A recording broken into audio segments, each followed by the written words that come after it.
Tara, samahan nyo kami sa trip namin as Lalamove Delivery Partner. At sisimulan natin yan dito sa BB Warehouse at syempre sa food trip.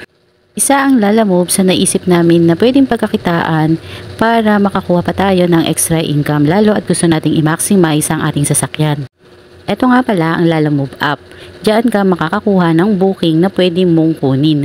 Booking na minsan marami nga pero sablay naman sa mga ruta mo.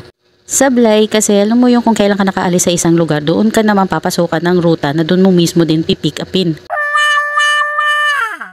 Yung tipong minsan nga isang oras ka na doon nag-antay tapos aalis ka na at saka kung kailan ka umalis, ayun saka siya tutunog. Diba? Pasaway. Pero ayun na nga, ganun talaga ang buhay ng isang Lalamove rider or Lalamove delivery. Sadya talagang minsan ay pinagpapala at minsan naman ay hindi. First stop nga natin ay dito sa Santa Cruz, Lubao, Pampanga. Bali ito mga ate ko hindi ito dumaan sa Lalamove app kasi kinausap na namin yung may-ari ng Big Brew Santa Cruz para kuhanin na namin at rekta na namin siyang kausap na i-deliver sa kanya ang mga stocks niya. After nga doon, dahil tanghalian na, dumaan muna kami dito sa paborito namin kainan dito sa Lubao din. Masarap ang mga pagkain dito dahil alam mo na mga kapampangan dishes. At habang hinihintay namin ulit na magkaroon ulit ng booking, ayan at naglaro muna kami. O diba, ang saya. Nagbaka sakali kami dyan na makakuha kami ng booking. At yun na nga, dahil wala pa rin, umabante kami ng konti. At yan, dahil wala pa rin, ayan at nakapag-TikTok pa. Ayan na, kitang-kita nyo, hindi siya nagdadrive dyan, nakatambay lang kami at ayun sa wakas, napasukan din kami ng booking na pasok sa ruta. Yun nga lang at medyo mababa at malapit lang din naman kasi.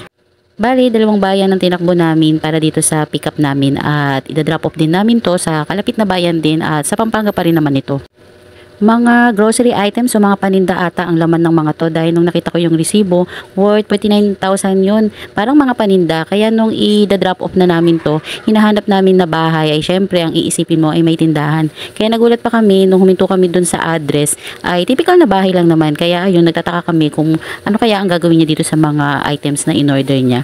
Ganun talaga minsan kapag ka naglalala mo ka isipin mo kung para saan yung mga binibili nila. Yung bang nagmamarites ka kung para saan yung mga dinideliver mo.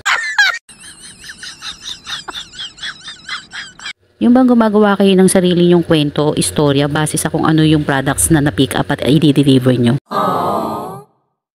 At isa pa mga ate ko dito sa paglalala mo, kailangan mo rin ng mahabang pasensya tulad din sa pagtitindahan dahil iba-ibang klase ng mga customer ang makakasalamuha mo. Katulad nito sa dami ng products na kailangang ibaba, isang batang binatilyong lalaki lang ang sumalubong sa amin. So ayun nga, kaya kailangan na rin tumulong magbuhat dahil syempre kawawa naman yung bata.